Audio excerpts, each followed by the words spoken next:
Olá pessoal, tudo bem? Seja bem-vindo a mais um podcast do Elo Consciente, onde a gente vai fazer uma entrevista bacana para a gente entender a história de uma pessoa chamada Gabriel, que tem uma jornada incrível, maravilhosa, e a gente vai descobrir quais pontos da vida ele se desenvolveu, ele cresceu como corpo, mente, espírito, que é o propósito aqui do nosso podcast, tá bom? Meu nome é Frederico, eu sou apresentador, professor, terapeuta, e do que mais você precisar. Então, assim, eu passo a palavra para a queridíssima Isabela. Olá, meu nome é Isabela, sou também apresentadora e empresária, e hoje nós vamos estar discorrendo um pouquinho aqui da vida do Gabriel, junto com a Denise também. Olá, eu sou Denise, psicóloga, dou apoio aqui na minha área, no que for necessário. Então, para começar, Gá, conta pra gente aqui, para quem tá nos ouvindo também, como que é o Gabriel na vida cotidiana? Como que é você na vida cotidiana? Eu acho que eu sou mais ou menos um caos controlado, assim, tipo, acho que até quando conheci o Fred, ele falou que achava que eu era super calmo, assim, mas minha cabeça tá sempre funcionando muito, assim. No segundo plano, assim. Então eu acho que é meio que uma mistura disso, assim, tipo, de ter um caos lá dentro e tentando controlar e não transparecendo tanto na maior parte do tempo, eu acredito, porque às vezes eu transpareço, assim, esse caos. Mas acho que seria isso, mais ou menos, se fosse pra definir de forma curta, acho que um caos controlado. Um caos controlado. E, Gabo, onde que você nasceu? Como que foi a sua infância? A minha família é meio cigana, assim, eu nasci aqui em Prudente, mas minha família na época morava em Campo Grande, Mato Grosso do Sul. Mas o médico da minha mãe era daqui, então ela veio ter os 4 filhos aqui, toda vez. Aí eu morei por 3 anos em Campo Grande, mas nem lembro lá. Aí depois a gente morou uma época aqui também, uns 2 anos. Aí a gente só morou aqui na região, em cidades pequenas. A gente morou, acho que 6 anos em Teodoro Sampaio. E depois minha adolescência foi em Mirante do Paranapanema. Aí lá eu vivi até os 19 para 20 anos, e aí voltei aqui para Prudente fazer faculdade e estou aqui até hoje. E aí acabei me fixando aqui, mas eu me considero daqui porque eu nasci aqui e sempre morei aqui na região, né? E agora mais da metade da minha vida eu já estou aqui, então... É Prudentino. Prudentino, agora já, né? no RG e na identidade, acho. E como que era o ambiente da sua família? Como que é a sua relação com a sua família? Minha família sempre foi muito próxima, assim, a relação pais e irmãos, assim, a gente sempre foi muito unido. Minha mãe até tinha uma coisa que eu lembro que ela falava muito quando a gente era pequena, que ela nunca foi muito de deixar a gente brincar em casa de amigos, que ela disse que já tinha tido muito filho, que era pra gente ser amigo entre a gente, assim. Então, tipo, a gente sempre brincou entre os 4 muito, assim. E tive amigos de escola, tudo, mas... A maior união que eu tive, assim, acho que são com meus irmãos mesmo, assim, e acho que isso ficou mesmo, assim. Então, da família, eu tenho família grande, assim, por parte de pai, principalmente, e de mãe não é tão grande, mas tem bastante gente até. Mas a gente não tem tanto contato, assim, tipo, é mais fechado a minha família, realmente. Assim. Tanto é que quando eu falo de família, eu tô falando dos meus irmãos e da minha mãe, assim, tipo, é uma coisa bem nuclear ali, assim. Dá pra ver que você é bem família, bem né? família, bem amoroso, tem um contato muito legal com seus irmãos, até com a sua irmã, Sim. com a Ana, né? É, com ela principalmente, porque com ela foi uma relação que acho que minha mãe teve até um pouco de medo, porque eu fui caçula por 6 anos, e aí veio ela. Então eu lembro de antes dela nascer, eu ouvi minha mãe falando que tinha medo de eu ter ciúmes, porque eu ia perder o posto de caçula e não sei o quê. Mas ela desenvolveu isso muito bem, assim, essa relação minha com ela. No começo eu lembro que ela falava, me levando na escola quando ela era recém-nascida. Ela conversava comigo como se fosse minha irmã falando, assim. Então, tipo, ela criou um vínculo que eu acho legal. que foi bem forte, assim. Ela abriu essa porta. E eu me relaciono bem com os meus irmãos, mas com a minha irmã tem uma relação de proteção mesmo. Acho que de ser os caçulas e de ter essa relação de ser a mais nova mesmo, é uma relação bem próxima. Bonito. E posso fazer uma perguntinha? Quem era o Gabriel, criança? Como você se vê? Tipo, fora família, fora ambiente, como você se vê? Você era uma criança feliz? Você gostava de brincar do quê? Você desenvolvia... tinha algum sonho? Quem que era o Gabriel criança? Você consegue lembrar do rostinho dele? Eu lembro do jeito de sempre dele? rir muito, assim. Tipo, eu lembro até que meu pai comentava, na época que eu já estava na adolescência, um pouco mais mal-humorado. Ele fala, nossa, mas eu lembro quando você era criança, você abria o olho e você já ria, assim. Tipo, e eu falo, sim, as coisas mudam. A vida mostra. Mas a eu realidade. lembro de criança ser muito... de dar risada, de fazer piada, de ser... Uma criança feliz, fazia micagem pros espontânea. outros e tal. era um pouco tímido quando tinha outras pessoas, mas com quem eu me sentia confiante, assim, eu era bem extrovertido, assim. Você tinha um sonho. Então, eu tava lembrando esses tempos que, apesar de ter tido meio que um bloqueio com essa questão de ser professor, conforme eu fui crescendo, eu lembro que quando eu era criança eu tinha vontade de ser professor. Eu lembro de brincar, assim, de escolinha, assim, e de fazer contas de quanto tempo fazia pra eu dar aula, faltava, assim, pra dar aula, pra virar professor e tal. Desde criança você Não sabia do quê, não sabia, mas tinha essa experiência tinha de essa ser ideia, professor. eu gostava dessa ideia. Que bloqueio que você se refere? Você fala sobre ser professor? Então, acho que foi mais uma coisa que foi surgindo, assim, durante a faculdade. Porque como eu fiz uma faculdade de engenharia, tem uma questão de um discurso, assim, tipo, de mas você tá entrando para ser engenheiro ou você tá entrando para ser professor? Tipo, você vai continuar na carreira acadêmica dos próprios alunos mesmo, assim, tem às vezes um certo preconceito. Antes da faculdade você já era professor? Não. Na faculdade que surge assim? É esse questionamento, assim, porque na verdade isso foi na infância, essa primeira ideia de ser professor, né? Aí depois, conforme eu fui crescendo, eu não pensei mais em ser professor, mas porque minha mãe é professora de rede pública e tal, então você vê a dificuldade que é ser professor de escola, né? E quando você é mais novo, você acha que aquela é a única opção de ser professor que existe, né? Que realmente é uma das carreiras que eu mais respeito, mas que é muito difícil, principalmente aqui, né? E aí, conforme eu fui crescendo, eu nem cogitava mais ser professor. Tipo, pensei em ser jornalista, em ser tradutor, historiador, tipo, tudo quanto é coisa eu pensei em ser.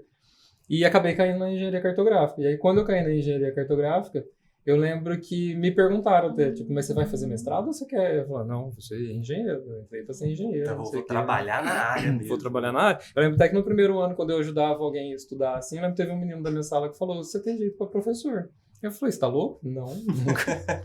E você nem lembrava da época de criança que você já brincava? Não, isso foi meio recente que eu lembrei disso, assim, legal. de ter essa chavinha, assim. E só lembrando que quando se tem a graduação e parte para outras titularizações, tem essa tendência da área acadêmica, né? Sim, aqui, né? Mas isso é que a gente fala muito no cenário brasileiro, né? Sim, mas sim, isso sim. aqui acaba caindo nisso porque na empresa acaba não tendo como ser absorvido tanto assim. É mais a universidade que absorve, né?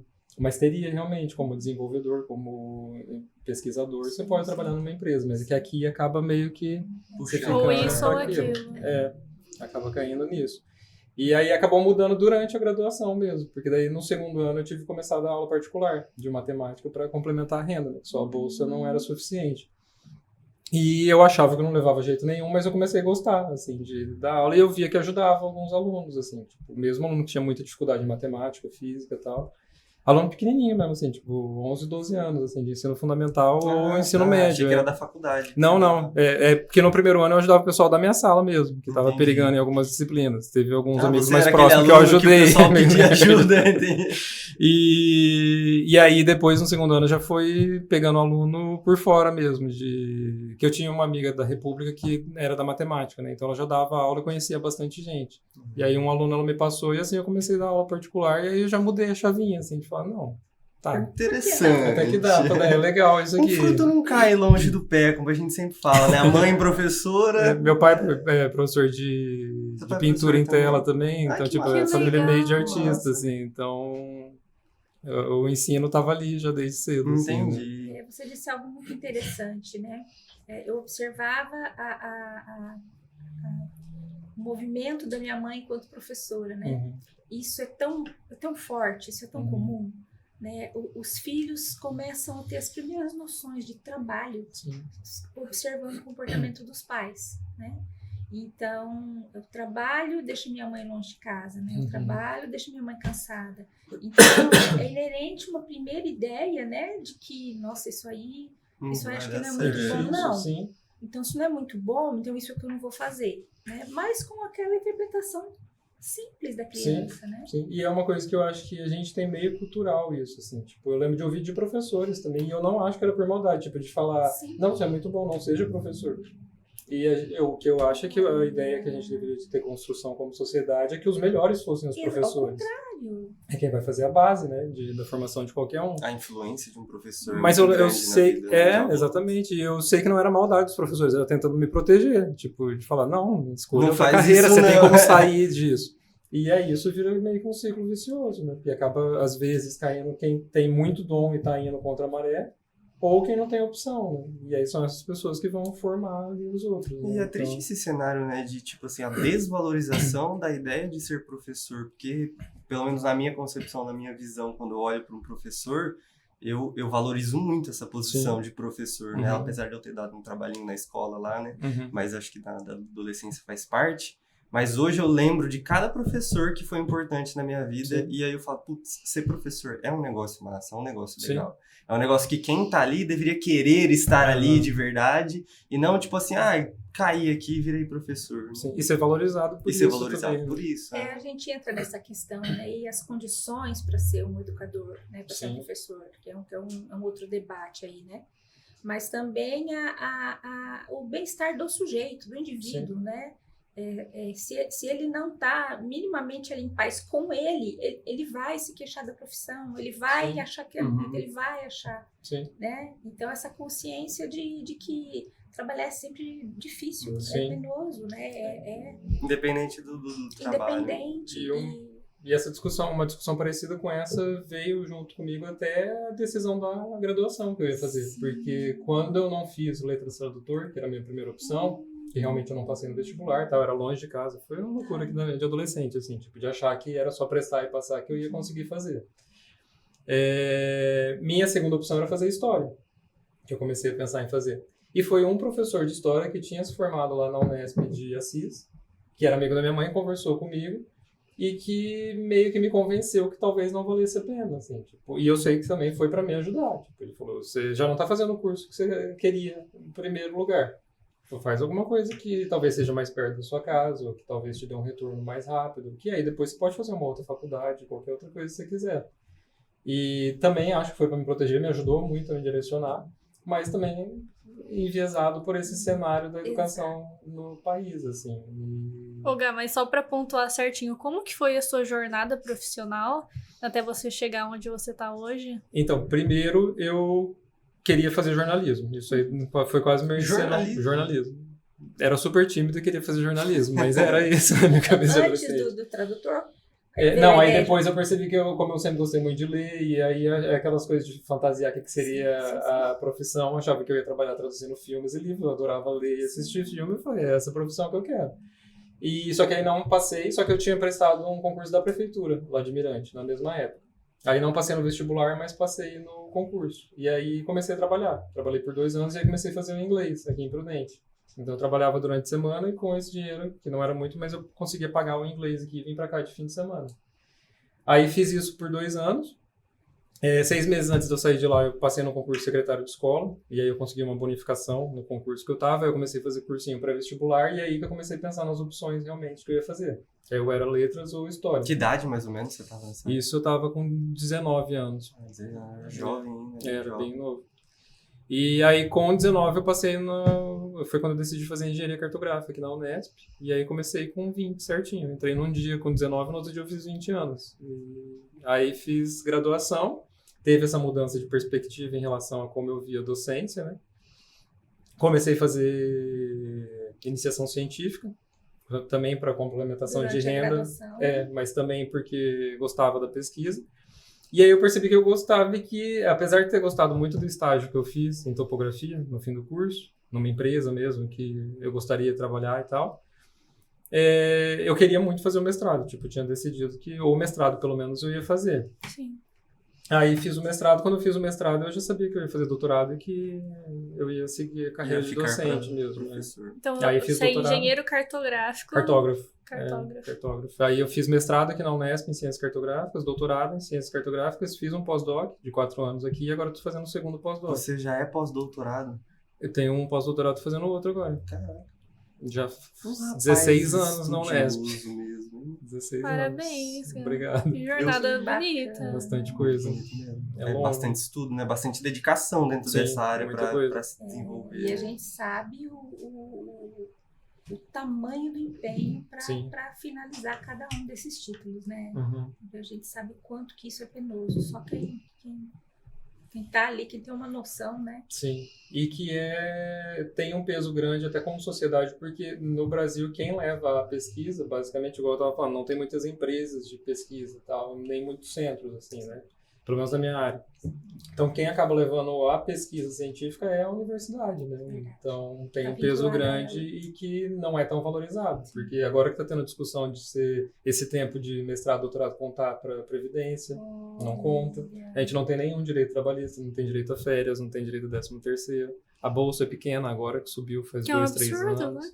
Sim. É um trabalho. Até quando eu fiz, a bolsa de mestrado era R$1.500 e o de doutorado era R$2.200. Nossa, muito então eu já estava com... Quando eu terminei o doutorado, eu estava com 11 anos estudando, né? 5 anos de graduação e 6 anos de formado, com um salário de R$2.200.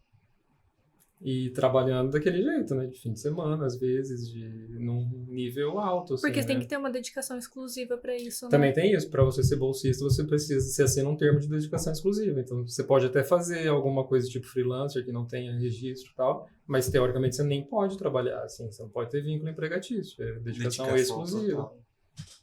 Então, tem que querer muito, assim. Tipo, se ver muito ali nisso. Que bacana.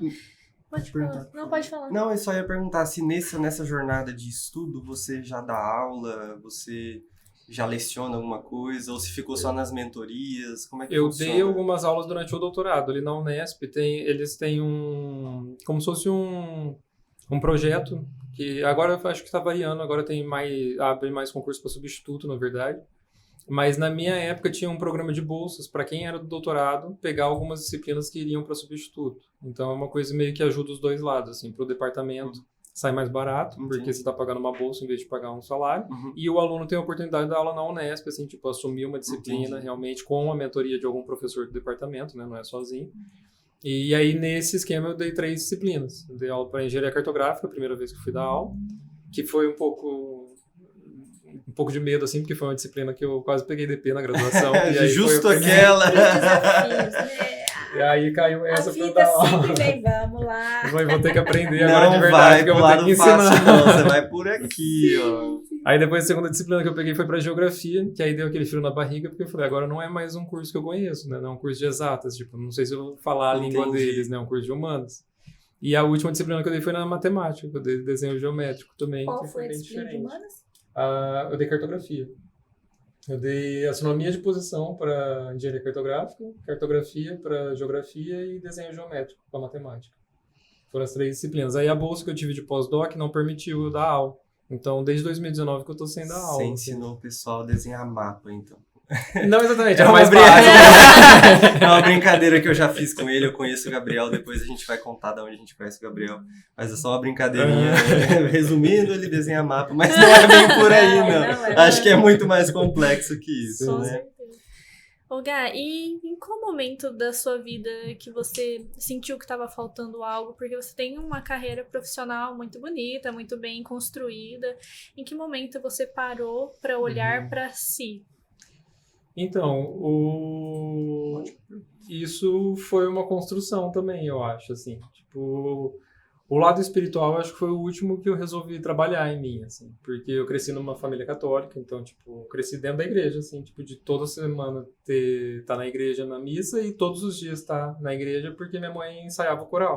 Mas era algo que você fazia, assim, porque todo mundo fazia, ou você chegava a refletir sobre a espiritualidade, Deus? Pouco, assim, mas de um lado bem infantil, assim, porque isso foi até uns 11, 12 anos, assim, então, tipo, eu era bem criança mesmo, assim, nessa época que minha mãe cuidava do coral, eu tinha, acho que 5, 6 anos, 6, 7 anos, alguma coisa assim, tipo, era bem novinho mesmo. Mas eu já tinha uns questionamentos, assim, eu acho que eu sempre fui meio observador e meio questionador, assim. Então, por exemplo, uma coisa que me incomodava na igreja é que eu sabia que eu não podia questionar, assim. Tipo, algumas coisas eram para ser aceitas, não era para questionar. E quando eu pensava, eu me punia porque eu falava, você tá pecando, você não pode estar questionando. Olha que loucura. E aí isso foi o que, conforme eu fui crescendo, isso foi me incomodando e eu não consegui permanecer, assim. Tipo, além de outras coisas que me incomodam, mas... E aí isso foi, eu parei de vez de ir na igreja quando eu entrei na faculdade, que aí mudei de casa, vim pra cá, pra Prudente, tipo, já a rotina, eu já segui uma outra rotina que não envolvia religião. Podemos dizer que o exercício da espiritualidade ficou suspenso? Exatamente. Podemos eu acho que eu coloquei numa gaveta. Porque você está dizendo que teve uma orientação, tinha uma referência, isso é uma vivência de espiritualidade, mesmo sendo criança, né? A própria percepção de não poder questionar é um movimento da espiritualidade, né? Com a consciência. Então, vindo para cá, começando a seguir uma vida individual própria, suspendeu-se essa Sim. vivência. Sim, foi explorar outros caminhos. Sabia que aquilo ali uma hora ia precisar ser trabalhado, mas estava guardadinho ali. E algo importante, né? Aquela forma de viver a espiritualidade foi suspensa, Exatamente. mas a espiritualidade é inerente Exato. à natureza humana. Ela estava ali. Sim. Você vivenciou ela sem dar uma devida atenção, né? Sim. Mas tá ali. Poderia não ser inteiro. pauta prioritária, né? Mas ela estava sendo desenvolvida. Tanto é que eu achava que tinha um jeito, assim, que deveria ser desenvolvido, que eu comecei a pesquisar sobre outras religiões. Sempre me interessou rituais, assim, em geral. Então, tipo, religiões de orixás, essas coisas, sempre eu achei bonito, assim, os rituais. Da própria Igreja Católica, eu acho muito bonito a ritualística, assim. E aí comecei a ler um pouco sobre uma ou outra, assim, achando que eu tinha que achar uma religião. E aí depois eu falei, não preciso achar necessariamente uma religião, eu posso seguir as outras coisas E aí que eu acho que eu fui pincelando um pouco de cada uma. Assim, tipo, eu não me via dentro de nenhuma, mas algumas coisas eu concordava em uma, não outra. E tinha um pouco de preguiça também, porque como eu tive que decorar muita oração, muita coisa assim, quando entrava em coisa muito de história dentro da religião, isso me dava preguiça, assim. Então, acho que isso ajudou a suspender um pouco também, assim. E agora eu já esqueci a pergunta. Não, foi onde que veio despertar? Teve alguma pessoa, algum livro, algo que te Da puxou espiritualidade em si. para você ir atrás de buscar o conhecimento?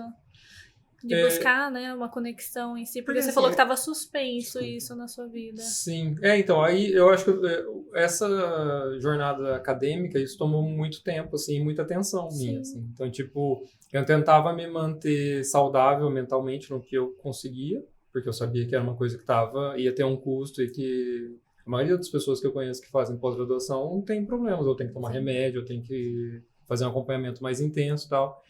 Então eu já achava que eu estava no lucro de conseguir estar levando, ganhando pouco e sem conseguir pagar terapia nem outras coisas, assim. Porque terapia foi uma bandeira que eu sempre levantei, de falar que todo mundo deveria fazer. Mas mesmo depois que eu comecei a ganhar uma bolsa melhor, eu demorei para procurar. Eu precisei quase espanar para daí buscar a terapia. Então eu acho que isso foi meio que uma coisa que tomou muito tempo, assim. Então, tipo, eu demorei para voltar a atenção para essas outras coisas. Eu acho que isso começou a voltar um pouco mais recente quando eu tive algumas frustrações profissionais e quando essas outras coisas começaram a ter peso, primeiro na mente e depois um lado mais espiritual, eu acho. Então, eu acho que eu fui lidando conforme a demanda, porque era muita coisa para lidar, eu ia lidando com o que era mais urgente na hora ali. E aí, a primeira necessidade que eu senti foi de terapia, alguns anos atrás, acho que uns 3, 4 anos atrás eu procurei. Me fez muito bem, assim, tipo, eu tive uma conversa com a minha psicóloga, tipo, pra ver se eu ia fazer terapia, eu já tava marcado semanal com ela, porque acho que você sabe disso, que eu não penso muito, assim, tipo, se bateu, se eu gostou, vou e faço. gostou, é isso. E parei quando ela me deu alta e falou, agora se você quiser ir para outro lado, você pode, talvez, ir para uma psicanálise, alguma coisa, mas dentro do TCC que eu trabalho, você já aprendeu a lidar com a sua mente, assim, tipo, de como os seus padrões e tal. E aí acho que isso, aquele lado observador entrou, porque isso me ajudava muito, primeiro observando padrões que eu fazia e como lidar com eles. Só que aí no ano passado eu percebi que tinha algo mais ainda que faltava. Então mesmo estando com terapia em dia, como dizem, estando cuidando do corpo, porque pela primeira vez eu comecei a frequentar a academia, comecei a ir em nutricionista, mesmo tendo restrições alimentares há mais de 10 anos, só ano passado que eu busquei, ano retrasado, que eu busquei nutricionista. Mas aí eu tava cuidando do corpo e da mente, e aí ainda tava faltando alguma coisa. E aí foi quando eu acabei entrando no yoga. E aí que eu comecei, acho que eu abri essa gaveta da espiritualidade de vez, assim. E aí eu comecei a lidar, e aí começou a fazer sentido várias coisas que eu fazia, meio que sem perceber. Então, eu tenho muitos livros de religião, sem ter uma religião definida. Eu tenho tatuagens que significam, de certa forma, religião, ancestralidade, sem nunca ter sido sagrado, uma coisa. né? Com Exato. o tema o sagrado. Exatamente. Então, eu acho que isso já vinha me acompanhando de alguma forma em algumas pinceladas, em umas coisas que às vezes nem estava completamente consciente para mim, eu acho, mas que eu sabia que existia ali. E aí, acho que com essa jornada do yoga do ano passado para cá, acho que uniu tudo isso que já estava ali, só precisava organizar, acho. Conectar. Eu até esqueci, né? Tipo assim, eu ia complementar com alguma outra ideia, mas você complementou o que eu ia complementar já. E como que foi seu primeiro contato com a prática do yoga, com a prática de consciência corporal? Então, Acho que a maioria das coisas que eu acabo gostando ou entrando, eu já meio que tinha uma simpatia antes e Não sabia. não dava a atenção que eu poderia dar. Então, por exemplo, terapia, eu já falava de terapia há muito tempo. E aí, depois de muito tempo, que eu comecei a levar a sério e fazer terapia também, e aí recomendar mais ainda. O yoga eu já simpatizava há muito tempo, assim, quando eu comecei a pesquisar religiões, acho que foi mais ou menos quando eu vi as primeiras coisas, assim, acho que o algoritmo começou a me entregar, né? Meditação. De meditação. Quando, eu acho que foi entre o mestrado e o doutor, antes do mestrado, teve uma época que eu comecei a tentar meditar por conta, assim, não durou muito, porque não fui atrás de instrução Meditar nenhuma. sozinho é complicado. E sem nenhum, tipo, nada, assim, nenhum passo a passo eu peguei, tipo, eu só parei e fechei o olho e fiquei, assim, tipo, aí durou uma semana e depois eu abandonei. Mas mesmo assim tinha me feito bem, eu lembro, nessa época. Uma pequena experiência que, olha isso. Mas né? aí também coloquei nessa gaveta que eu tenho essa mania de, tipo, fechar as gavetas e lidar com o que é mais urgente, assim. Então não foi uma coisa que eu mexi na hora. Mas isso é muito natural, viu, Uhum. Gabriel? Muito natural. Sim. Principalmente para quem questiona, para quem observa, né? Não, Uhum. não dá para fazer tudo. Uhum. Né? Eu costumo dizer, na mente, né, no pensamento, cabe tudo ao mesmo tempo. E aí é onde a gente, né, pira, né? Sim. Mas a execução dessas ideias, ela está limitada no tempo, no espaço, no corpo. Então, isso é Sim. muito, muito natural. Não teve atraso, né? Sim. Teve o que foi possível. Teve Sim. uma coisa que foi fluido, né? O que foi Exato. possível. Uhum. Até porque se não colocasse na gaveta, aí se tornaria problema. Muito Uhum. bem. Porque tudo fora da gaveta não Aí não tem como funciona, né? organizar também. É tipo a gaveta de Aquela talheres. impulsividade, né, Sim. de fazer algo que É. ainda não tem uma devida Sim. estrutura para iniciar. Então, pôr Acho na que foi gaveta. bem isso. Tipo, eu sabia que tinha que lidar, mas Opa, estava ali isso aqui é guardado legal, até eu isso ter a aqui, estrutura espera lá, para já isso. já eu chego. É. E você foi chegando a cada Sim. uma dessas ideias de experiência. No momento E- certo. E aí o yoga, eu lembro que eu até já tinha um tapete de yoga lá, há mais de 10 anos que eu comecei a fazer, e isso também é uma coisa que eu tenho uma certa mania, assim, tipo, eu começo a fazer uma coisa, eu tenho que seguir, porque se eu paro um dia, é difícil eu voltar, assim, tipo, até eu criar o hábito.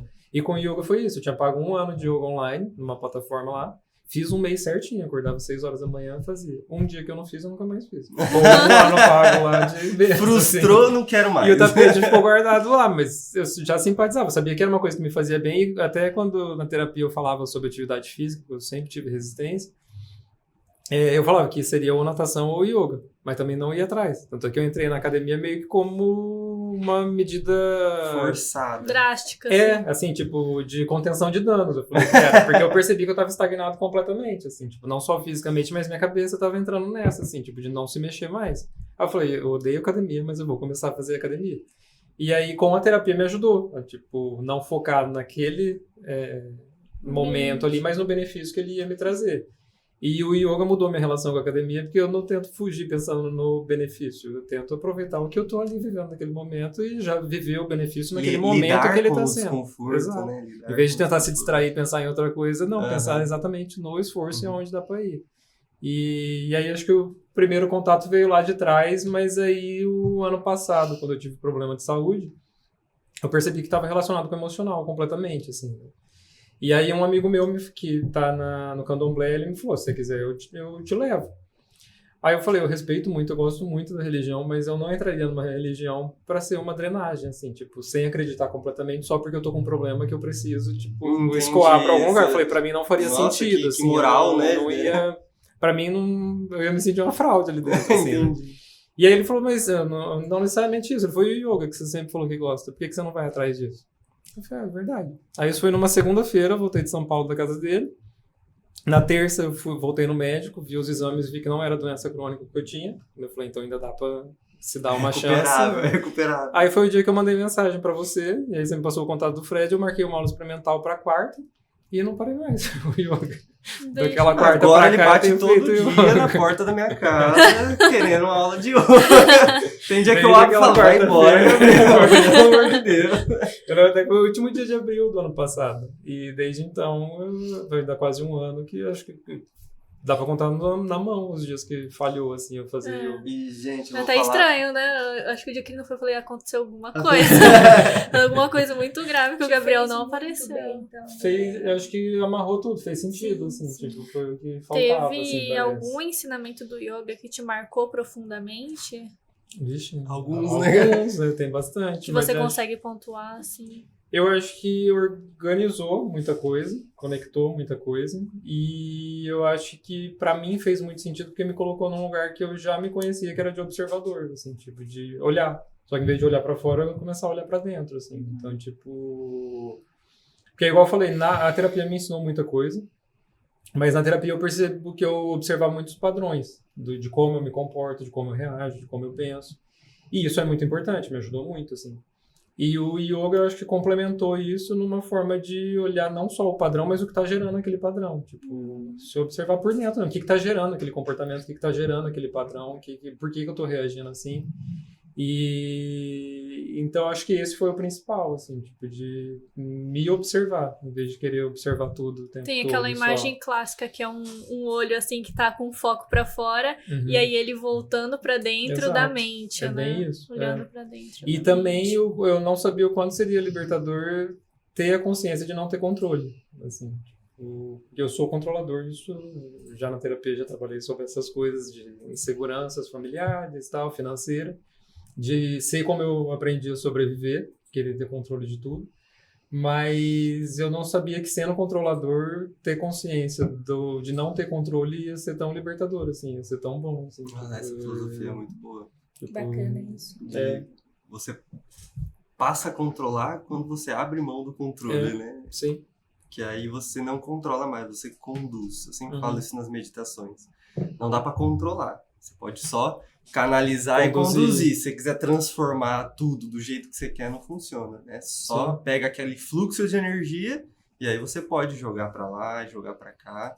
E aí você manipula de forma sutil. Aham. Não de forma assim, a correnteza tá pra cá, você não vai conseguir jogar ela Uhum. pra trás. E isso me ajudou muito a terapia, porque na terapia eu já tinha chegado a essa conclusão, que eu queria ter controle de tudo, e eu lembro que uma vez eu falei isso pra minha psicóloga.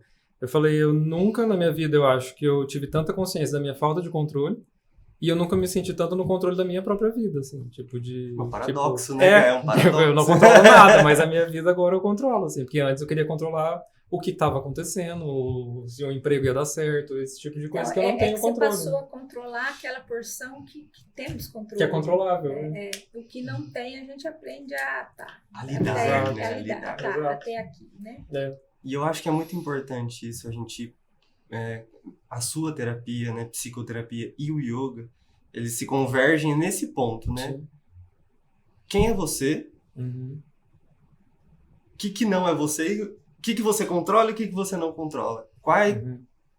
que é manipulável? O que tá nas suas mãos, né? Aí você age a partir disso. Aquilo que você não tem controle. Uhum. É tipo assim, não adianta ficar, ai meu Deus do céu, ai, e se? E aquilo, Uhum. né? Então, mas conduzir-se para um estado de maturidade, onde você olha para aquilo lá que não é controlável e fala, beleza, Tudo bem. tá tudo bem. É até bom que eu não controle isso, porque eu já tenho que controlar muita coisa, né? Uhum. Já tenho que lidar com muita coisa. Então, quando a gente olha para a situação incontrolável, você fala, você tira a mão, você Uhum. para de sofrer. E ainda falando da complementação, né, de uma com a outra, na psicoterapia, né, você trabalha a consciência, né, a percepção, conceito, o que é controle, o que é controlável, o que não é, ok? No yoga, você vai executar isso trazendo o corpo, Uhum. né? Entendi. É o que eu sempre digo, na minha abordagem teórica de trabalho, não dá para ficar só na mente. Você Uhum. tem que trazer o corpo para a experiência e fazer essa integração, essa conexão. É que aí a gente volta naquele assunto que, assim, a gente vai falar várias vezes, que é a memória tá na mente, né? Mas quem sente é o É o corpo. corpo. Então, a intervenção, ela precisa ser corpórea também. Porque no yoga a gente fala que cada articulação, cada ponto do corpo corresponde a um tipo de emoção, um tipo de vivência, um tipo de experiência mental. Então, quando a gente alonga a coxa, né, vai remeter a um setor da nossa vida. Quando a gente Uhum. alonga o pescoço, vai remeter a outro ponto da nossa vida. Então, quando a gente conversa sobre as emoções, ela tem pontos no corpo que são refletidas. Então, quando a gente observa as emoções Uhum. e, ao mesmo tempo, mexe o corpo, eu acho que isso acaba movimentando um pouco mais do que o normal, Sim. do que dentro da terapia, né? Por isso que o pessoal vai lá e fala, putz, eu faço terapia, me ajudou, mas isso aqui complementou de um jeito maravilhoso, né? Não porque o yoga é melhor, mas talvez porque ele envolva mais o corpo também dentro desse aspecto. Eu arrisco a dizer que na psicoterapia você entende o que você tem controle e você passa a exercer esse controle conscientemente. Ponto. No yoga, você solta, né? Você desenvolve essa autoconsciência sem ter consciência. Ou seja, como você trabalha questões autonômicas, você não está pensando, né? Você promove essa conexão, essa serenidade, essa integração, sem ficar pensando. No problema específico. Né? Por mais que você esteja consciente a respiração, tem muitos momentos em que você suspende o comando daquilo, né? Para mim funciona muito, muito forte assim, uma cabeça que não para, que pensa, quer entender tudo, quer pensar. Em muitos momentos no yoga eu não tenho que entender nada, eu só vivo e faço. Então eu entro num espaço, sabe, de entrega, um espaço de descanso mental, porque você trabalha numa frequência ali muito diferente da frequência de entender, pensar, não vou agir assim, assado, tal, tô cansado, eu preciso... Não, você só vai e faz. É que assim, é interessante você falar isso, porque assim, é exatamente esse o campo que eu tento levar o pessoal dentro do yoga, que é tipo assim, cara, para de organizar tudo e deixa que as coisas se organizem sozinho, sabe? Imagina que a gente levanta um monte de poeira aqui, cara, você não vai pegar cada poeira e vai colocar, cara, deixa a poeira baixar. Hora que ela baixar, você passa uma vassourinha devagar. Então, assim, a pessoa precisa criar paciência, ela precisa criar tolerância, ela precisa desenvolver uma série de virtudes para facilitar o próprio trabalho, o próprio viver dela. Então, eu levo a pessoa a esse campo do tipo, tá doendo? Sorria. Que eu falo, nossa, isso dá nervoso, né, cara? Essa hora. A hora que a pessoa tá lá no máximo do alongamento dela, que ela fala, nossa, cheguei. Eu falo, respira, solta, desafoga o pescoço, que o pessoal sempre sobe, relaxa, calma. Né? Não precisa controlar a dor. Deixa ela acontecer. E nem fugir dela. Nem né? fugir tipo, não dela, é deixa pensar ela em outra acontecer. coisa pra passar o tempo, né? Então, quando você entra nessa... Opa, existe a possibilidade de eu ver a bagunça e não fazer nada a respeito? Sim. Por você. Depois você arruma a bagunça. Mas primeiro organiza o que você sente a respeito dela. E aí você consegue... peraí, não tá tão bagunçado assim. É mais fácil organizar do que eu imaginava, porque você deu um passo para trás, esperou as coisas acalmarem, e aí você enxergou com mais clareza. Então, acho que esse espaço do yoga, ele é muito positivo, né? E ele é uma jornada, né? Começa, né? Todo mundo tá agitado, aí tem que meditar agitado, aí depois expira, aí depois alonga.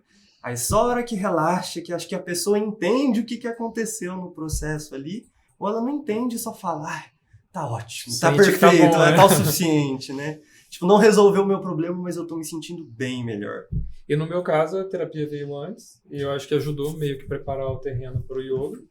Mas eu acho que o contrário também teria funcionado. Seria uma outra experiência, acho que antes de racionalizar e depois deixar fluir, eu teria deixado fluir e depois entendido racionalmente o que estava acontecendo. Ou levando ao mesmo tempo os dois. Acho que das três formas funcionaria. No meu caso, foi bom ter sido primeiro a terapia, assim. Tipo, mas eu acho que de qualquer forma deve funcionar bem, assim.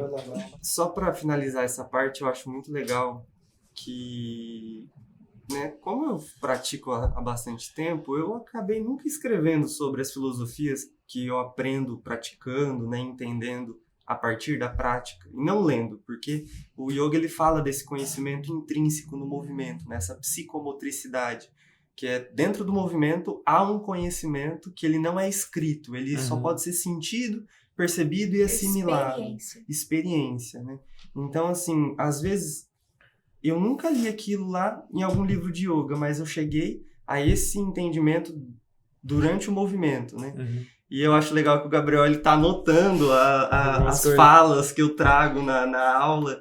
que são coisas que eu cheguei no entendimento, aí depois eu vou ler num livro, tá escrito aquilo lá, então eu acho muito bacana isso, é muito legal dar aula pra você, porque você pega o que pra mim é muito claro dentro da minha cabeça, mas eu nunca materializei, e ele tá materializando porque ele tá escrevendo as minhas aulas, né, padronizando de forma elaborada, ele tá escrevendo as frases que eu dito lá.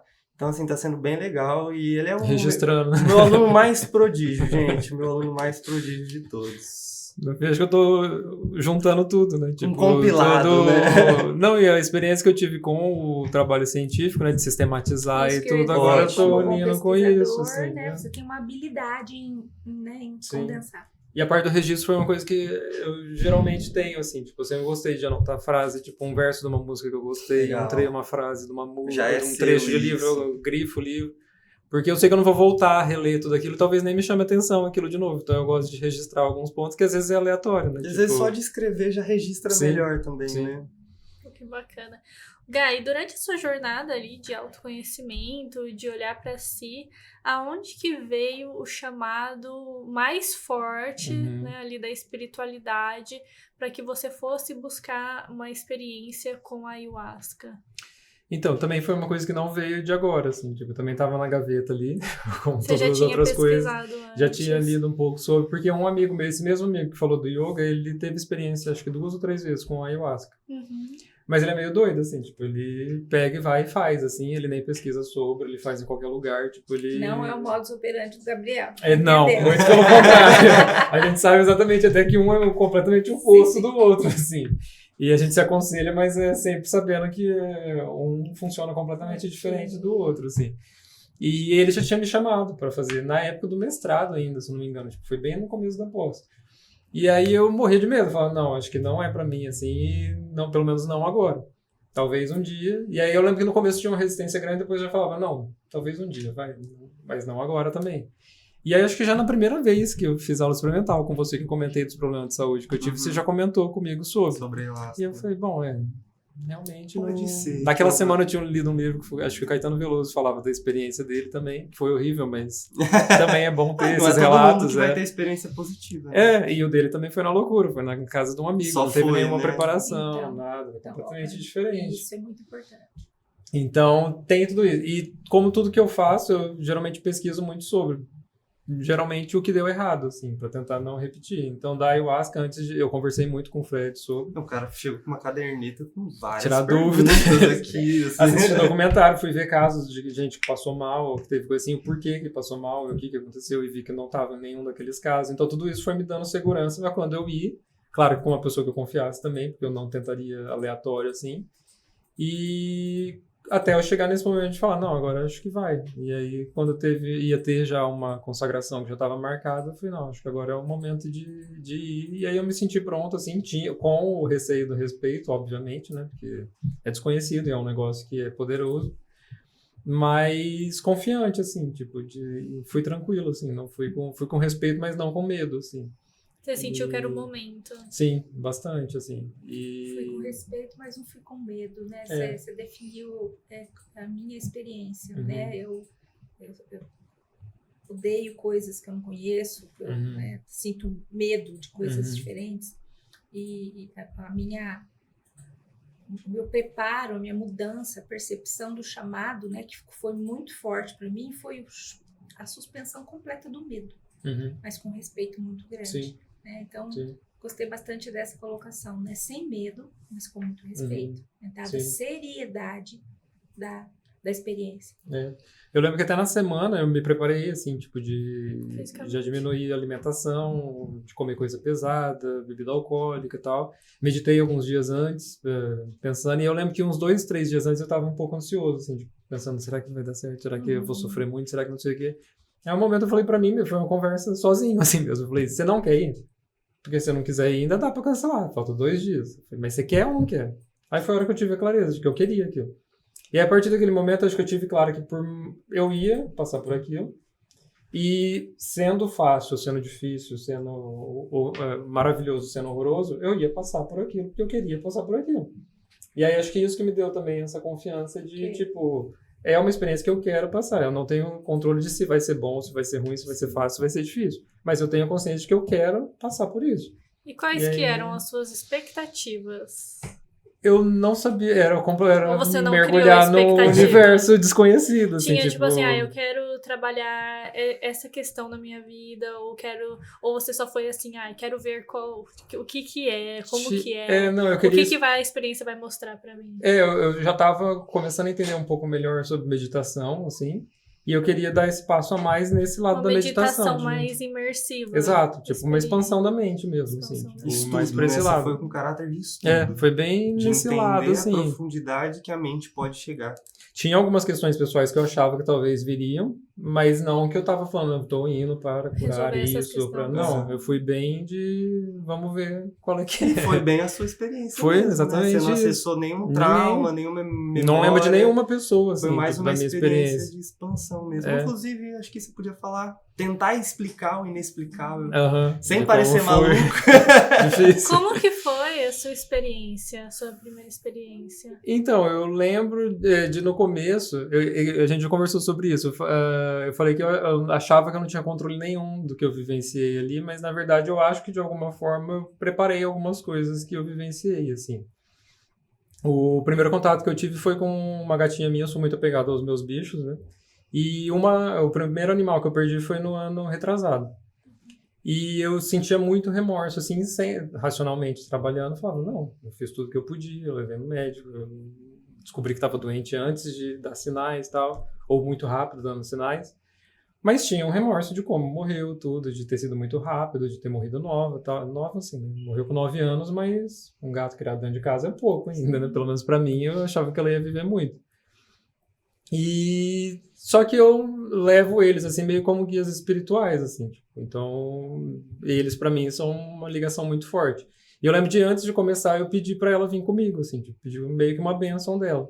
E o primeiro contato que eu tive foi com ela, assim, tipo, ela no meu colo e a gente tendo uma conversa ali dela esclarecendo tudo que eu precisava esclarecer sem saber que eu precisava desse esclarecimento dela, assim, tipo, de saber de amor mesmo, de que eu fiz tudo que eu pude, que ela tá aqui ainda o tempo todo e inclusive a personalidade que ela mostrou lá era bem a personalidade dela, mesmo sem falar, assim. E foi muito bom, assim. Tipo, eu não sabia o quanto eu precisava daquilo, assim. E depois desse primeiro momento, o restante foi muito uma relação de ancestralidade mesmo, que eu nunca tinha trabalhado, mas sabia que existia. Então eu senti uma raiz muito forte em relação indígena e africana, assim. Não é uma coisa que eu acho que eu consigo explicar muito bem, assim, da onde veio, o que significa, mas eu senti uma força interior, assim, muito grande, assim, uma raiz mesmo, me sentia meio que enraizado no chão, tipo, sem medo mesmo, assim, tipo, tá ali. Presença total, né? Ancoramento. Sim, exatamente. E já no final da sessão eu já tinha meio que assimilado o que isso significava, assim, o aprendizado.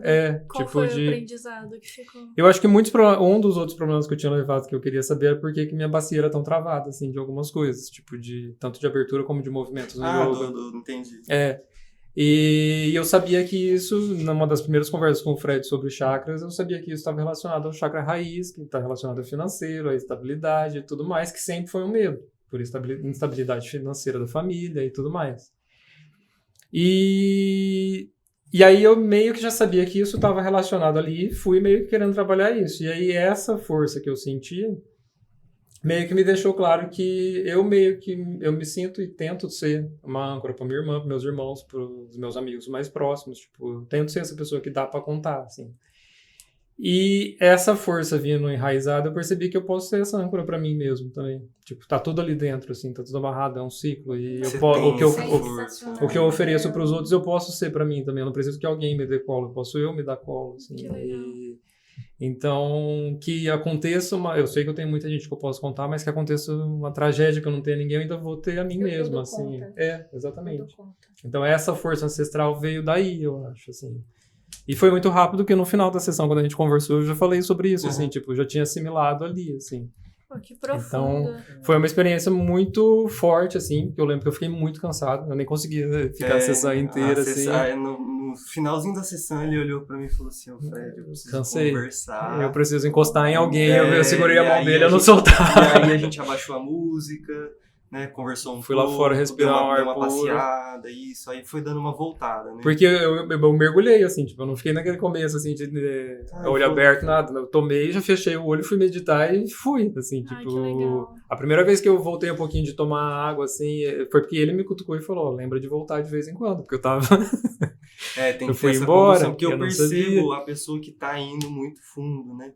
E às vezes, se a pessoa vai muito fundo, é mais difícil retornar. Não que ela não vá retornar, Uhum. mas ela fica lá no fundo, cara. Naquela conversa E é interna. importante, tipo assim, vai pro fundo, absorve, mas dá uma retornadinha. Eu, Gabriel, estou aqui agora. Cuidar do próprio corpo, alimentação, né? A pressão tá baixa, não tá? Que eu acho importante isso. Sim. Pra não haver risco, né? Não haver Posso fazer desconforto. algumas observações? Claro. Dentro da TCC, nós temos vários tipos de terapia e tem algumas específicas que trabalham com trauma. E uma das terapias muito eficazes para trabalhar com trauma chama terapia de esquemas, onde a gente vai perceber na formação do indivíduo o tipo de apego que ele tem, apego no sentido técnico, né, científico, né? Não um apego do senso comum. Como que ele se vincula às pessoas. E para a gente acessar esse trauma, a gente tem algumas técnicas, né? A dialética, a conversa, enfim.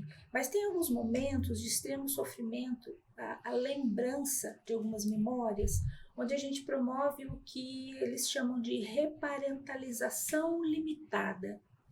Então, a pessoa está lembrando a cena dela ali, isso na sessão de terapia.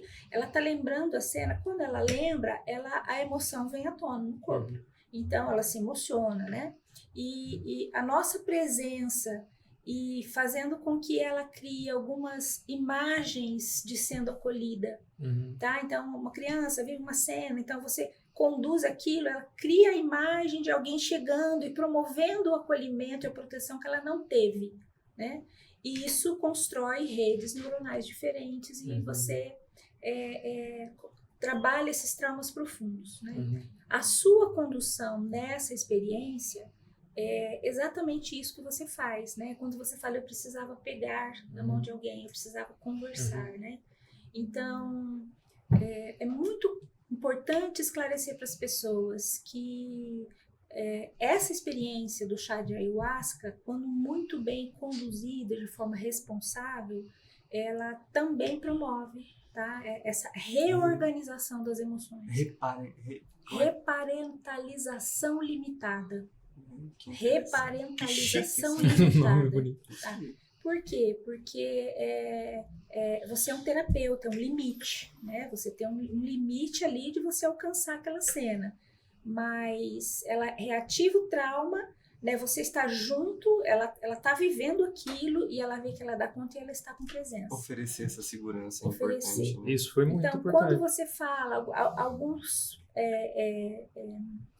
pessoas, né, que eu fiz o acompanhamento depois, né? Todas elas me trouxeram alguma cena de você tocando. Isso é muito forte durante a experiência, né? Então você amplia, você vê um monte de coisa, eu tive um monte de emoções, mas você está ancorado com quem sabe conduzir, quem sabe o que está acontecendo, e isso faz toda a diferença, né? Então, quando você disse, eu preciso conversar, eu preciso pegar na mão, né? E ele estava ali sabendo. E tinha deixado claro isso antes da sessão. Porque eu tenho uma mania também de tentar não incomodar, assim. Então, eu acho que talvez se eu não tivesse deixado claro isso no começo, talvez eu não tivesse pedido pra segurar na sua mão, assim, ou pra dar um abraço. Eu deixei bem claro você fala antes. Que era permitido, né? Tipo assim, movimentos, precisar conversar. Porque assim, o seu foi coletivo, né? Foi mais 2 pessoas.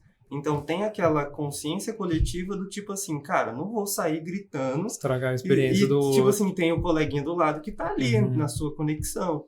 Então assim, só que eu também deixei bem claro para todo mundo que a cura, ela não sei expressar essa palavra, catártica, como que é? Tem catarse, né? Então, assim, alguém pode começar a chorar alto, alguém pode vomitar, que faz parte do processo. A expressão pura da emoção, sem reserva, sem controle. Então, assim, quando a gente entra nessa catarse, né, é natural que o outro do lado vai ouvir. Então, assim, eu deixo bem claro, não faça. se não for uma catarse, porque a catarse ela simplesmente acontece. Isso. Então, se ela está acontecendo, ela precisa de acolhimento, ela precisa de condução, ela precisa daquele suporte, né? Agora a pessoa está vivenciando algo lá e fala assim, eu vou sair andando aqui porque eu quero, sabe? Aí a gente orienta para a pessoa segurar a onda, mas eu oriento todo mundo, se alguém precisar de ajuda, não precisa ajudar, deixa que eu ajudo. Se eu precisar de ajuda, eu peço.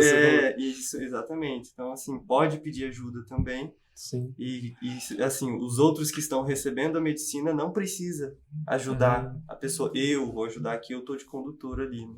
Então, eu deixo bem claro, assim, que segura sua onda, mas ao mesmo tempo, se precisar, eu tô aí. Acho que foram 3 coisas bem importantes, assim, tipo, saber que era com ele ali, que tinha esse suporte, assim, porque isso tinha mesmo, tipo, não teve, eu falei pra ele, não teve nenhuma pessoa real, assim, do meu dia a dia que participou da sessão, assim, tipo, mentalmente, assim, eu não me veio a imagem de ninguém, assim, absolutamente. E eu falei, a única pessoa viva que participou foi ele, assim, porque eu abria o olho e eu via ele. E aí eu fechava de novo e falava, tá tudo bem, vai, se precisar... E eu dava um joinha pra ele ainda, ele olhava pra mim, fazia assim e voltava. E as outras 2 coisas foi já ter feito terapia, eu acho que me ajudou, tipo, na questão de controle mental e ter tido experiência com a meditação. De respirar mesmo, assim, tipo, respirar Nossa, isso é muito importante. importante. Você tem um protocolo, né? O que te dá essa condição de viver essa experiência de forma responsável é o protocolo que você criou, né? De preparação, mínimo de informação, Mínimo de de preparo, né? Que é o momento que você também avalia, ok? Se aquele indivíduo é para a ayahuasca. Como você diz, ela é para todos, mas nem todos são para ela. E eu acho muito interessante também que eu sempre falo pro pessoal, né? O yoga, ele serve como um baita preparativo para a experiência da ayahuasca. Se você pratica yoga, você sabe minimamente respirar. Se você sabe minimamente sorrir perante a um desconforto. Se você sabe distensionar o ombro. Se você sabe entregar, confiar e relaxar, o processo da ayahuasca ele se torna muito mais profundo, muito mais poderoso, muito mais gostoso de viver.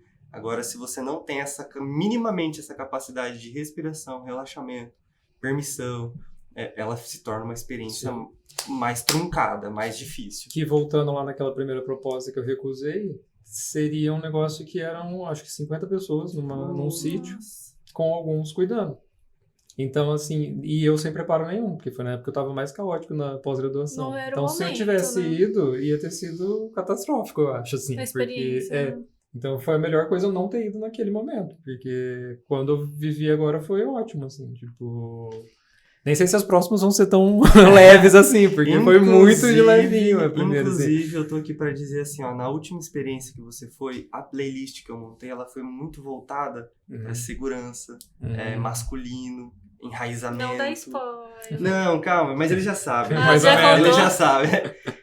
Então, assim, essa firmeza que você sentiu foi a seleção de músicas que conduz uma frequência que te faz entrar nessa conexão de segurança, de presença, de porto seguro, de firmeza, finanças, estabilidade, né? E é muito masculina essa energia, tá? Não tô falando sobre homem e mulher, tá, gente? Tô falando sobre polos magnéticos, energéticos, que a gente nomeia como masculino, firmeza, estabilidade. E amanhã você vai de novo consagrar, então vai ser uma experiência muito bacana que a gente vai para um outro polo da experiência. Sim. Que eu vou trazer um pouco mais de vozes femininas, fluidez, permissão, o próprio feminino mesmo, né? Saber lidar com essa energia feminina. Então, assim, você vai sair de uma experiência bem enraizadora para uma experiência que vai ser mais elevadora, mais aquática, né? Mais fluida. Então, vai ser bem interessante também. Então, acho que cabe aqui uma observação que eu fiz no início do seu relato, que você falando de você criança, sorria fácil, tá? Então, conectar, tá? Aquela condição, né, pura, né, de essência, de uma alegria com essa segurança de agora, né? Porque a criança só consegue aquilo porque se sente segura, né? E o quanto que as experiências da vida, a acumulação de responsabilidades, a gente vai embotando, né, essa pureza para dar conta, né? Então, trabalhar a espiritualidade é conectar. Sim. Então, crie essa ideia, essa imagem, né? desse elo, daquela criança que sorria fácil, com esse sentimento de segurança para que ela venha, ela se manifeste, né, na sua vida. Sim. Gai, qual que foi a maior bênção ou presente que você tira dessa jornada? Assim, tem muita diferença do Gabriel antes da experiência e o Gabriel depois da experiência? Sim, com certeza, sim. E acho que foi uma coisa que me mudou completamente, assim. Eu vejo uma outra relação até com o meu trabalho, assim. E eu acho que foi uma coisa que mudou a minha relação familiar até, assim. Você conseguiu integrar a experiência no seu dia a dia? Sim, com certeza. De coisa mais simples, assim, tipo eu lembro de quando eu era pequeno não usar sapato. Eu gostava muito de ficar descalço. E todo mundo me falava, põe sapato, você vai ficar com o pé sujo. E aí eu no automático usava chinelo.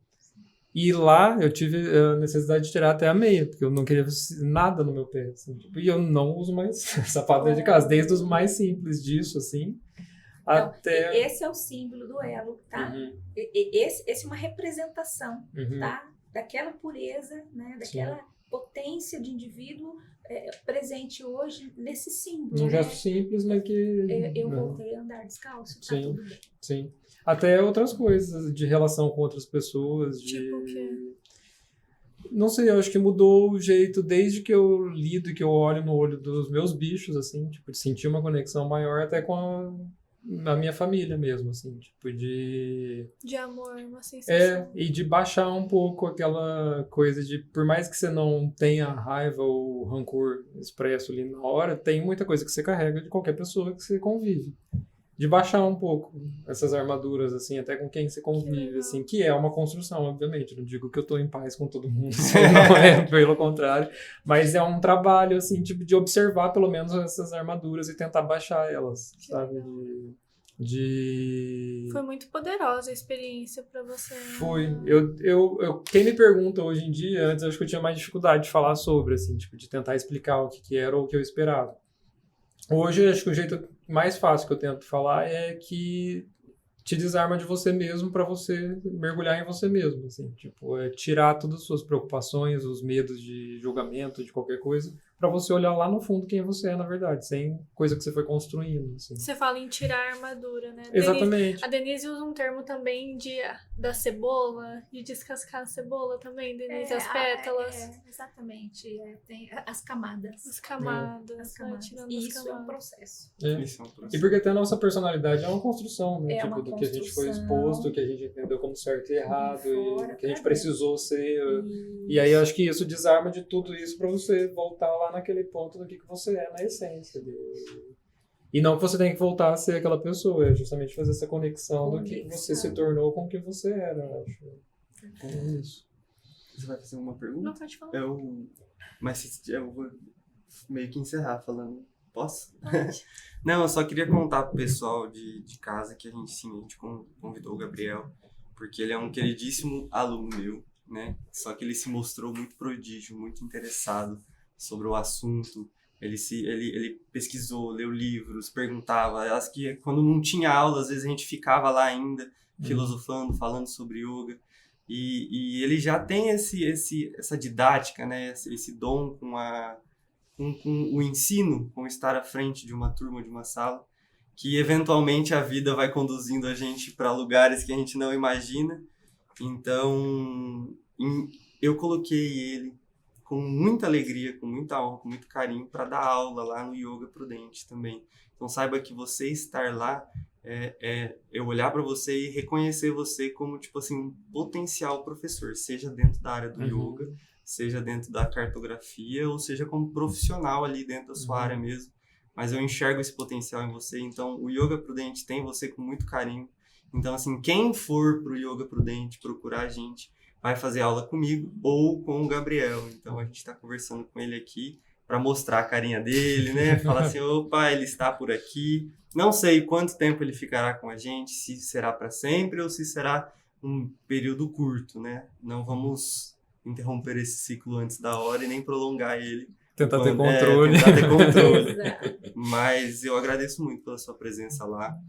Eu confesso que foi muito difícil para mim abrir mão dos meus alunos para você dar aula, mas o retorno foi bem positivo, o pessoal está gostando bastante. Então, assim, haverão mais aulas se você estiver disposto. Claro, e eu que agradeço, porque não só a diferença que fez, assim, na minha vida, ter conhecido o espaço e vocês, foi uma surpresa e uma honra muito grande, assim, tipo, eu fiquei muito, acho que foi um dos convites que eu fiquei mais feliz na vida, assim, tipo, de fazer parte disso, assim, porque eu sei a diferença que fez na minha vida, assim. E tive um pouco de receio no começo, justamente pelo respeito que eu tenho tanto por você quanto pelo yoga e pelo espaço. Mas assim como eu confiei em você para outras coisas, eu confiei também de que se você estava vendo isso em mim é porque era o momento de eu tentar. E aí tô muito feliz de estar lá também. Ah, que bom, eu fico feliz. Então amanhã tem outra experiência para você se desenvolver mais ainda, né? Pode ser que daí talvez você traga outros feedbacks para nós, Sim. né? Quem sabe Você não vem de retorne novo. aqui no podcast Completamente diferente. para contar a sua próxima Sim. experiência novamente, né? Porque Ah, tem e só um muita detalhe que eu coisa. esqueci de falar, na experiência da ayahuasca também, teve um momento relacionado ao ensino também. É verdade. Eu esqueci de falar desse detalhe importante. Nossa. Conta Foi quando pra começou gente essa... como que foi. Teve um momento, assim, que eu tava vendo o Fred fazer alguma coisa e aí eu tive uma voz muito clara falando pra mim, aprende tudo que você puder com ele que um dia você vai fazer o que ele faz. Ai, que legal. No momento eu não entendi o que isso significava, me deu um certo receio, mas eu falei, não vou pensar nisso agora, só vou seguir. E depois conversando com ele, a gente trocou um pouco de ideia e depois um pouco mais pra frente veio um dos primeiros convites sobre a possibilidade de trabalhar nessa parte, assim, que foi quando eu comecei a ter mais cuidado de tentar criar meio que uma didática ou sistematizar o Que legal, jeito que né? ensinava o yoga. Mas tudo começou ali, basicamente, na Então já experiência tinha uma anterior. vontade intrínseca ali de estar De alguma coisa ali que na hora eu nem entendi o que era. Tipo, eu falei, será que um dia eu vou conduzir experiências de ayahuasca? Se ele tá falando de yoga ou se ele tá falando simplesmente de ser professor? Sim. Porque tá tudo ali, né? Então já tava ali Mas no já seu tinha um chamado ali. inconsciente. Pô, que bacana. E para quem tá ouvindo a gente, né, eu quero que você diga o que fica da experiência. Se você pudesse aconselhar alguém que tá no início da jornada pela espiritualidade, que conselho você daria?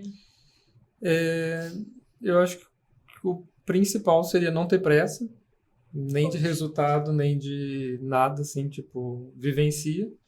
E acho que a principal coisa que tanto o yoga quanto... Acho que a ayahuasca me ajudou a entender isso também, mas o yoga principalmente me mostrou é que os benefícios que a gente tem dessas experiências espirituais, a gente não vai colher no futuro, a gente está colhendo a todo momento. Que Então você não bacana. precisa esperar estar com o pé na cabeça no yoga para falar, agora eu faço yoga, agora ele me faz bem. Não, porque quando você tiver com o pé na cabeça, você vai estar tentando levar ele um pouquinho mais longe. Tipo, sempre vai ter um nível a mais de dificuldade. Então, como não tem uma linha de chegada, o benefício é agora, assim. Então, tipo, eu acho que essa é a melhor coisa, assim, como espiritual, assim, e como experiência que não seja tão espiritual taxando como espiritual, mas a vivência que você tenha com o yoga, com a ayahuasca, acho que seria essa, não ter pressa e vivenciar o momento, porque nesse momento já está tendo benefício, assim. Que legal. Não é uma Gostei linha de desse chegada. relato. Então ficamos assim, né, querida? Com Precisamos certeza. encerrar o nosso podcast. Pode fazer um encerramento. Gente, então muito obrigada por vocês estarem aqui ouvindo a gente. Agradecer também a Spar, que disponibiliza o espaço e essa oportunidade da gente estar podendo trazer uma mensagem a todos e trazer um pouquinho do corpo, mente, espírito. Agradecer você, Gabriel, por trazer todo esse conhecimento, que esse podcast ficou maravilhoso, ficou denso, ficou especial, realmente. Você superou todas as expectativas que nós tínhamos. E agradecer você também, Denise, pela participação. E você, Fred, também. E fiquem aí. Esse foi mais um episódio do Elo Consciente sobre corpo, mente e espírito. E até a próxima. Adiós, pessoal. Tchau, tchau.